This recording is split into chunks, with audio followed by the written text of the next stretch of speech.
Good morning, everybody. This is King Dunamis, the extraordinary seer. Today, I want to talk about the love of God. The love of God is the foundation of our faith. It is unconditional, everlasting, and beyond human understanding. In this lesson, we explore the nature of God's love, its impact on our lives, and how we should respond to it. Number one, the nature of God's love. God's love is unconditional.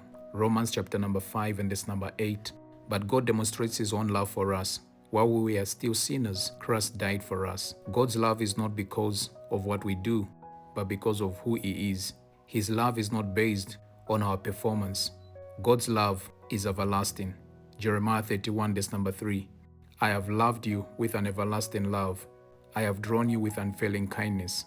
Unlike human love, which can fade, God's love is eternal and unchanging. God's love is sacrificial. John chapter number 3 and verse number 16. For God so loved the world that He gave His only begotten Son, that whosoever believes in Him should not perish but have everlasting life. The ultimate proof of God's love is the sacrifice of Jesus for our salvation. Number two, the impact of God's love on our lives. It gives us identity. First, John chapter number 3 and verse number 1.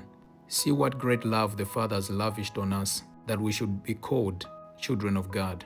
We are not defined by our past. We are not defined by our mistakes or what others think of us. We are God's children because of His love. God's love casts out fear. 1 John 4 verse 18, there's no fear in love, but perfect love drives out fear. Knowing that God loves us removes fear of rejection, fear of failure, or condemnation. God's love transforms us.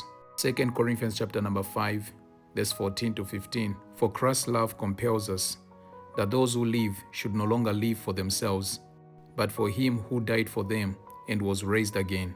When we truly understand God's love, it changes our hearts, our desires, and the way of life.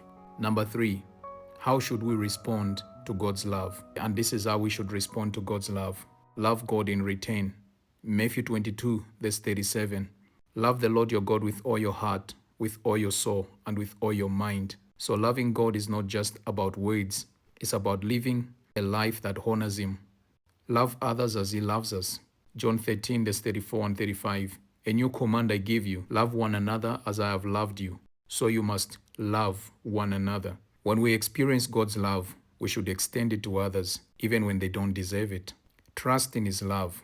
Romans 8, verse number 38 to 39. Nothing can separate us from the love of God. Even in trials, we should remain confident that God's love will never fail us. In conclusion, God's love is greater than anything we could ever imagine. It is unconditional, eternal, and powerful enough to transform lives. The more we understand and embrace His love, the more we will walk in peace, confidence, and purpose. Let us live in response to this love by loving God and loving others. God bless you. Have a wonderful day.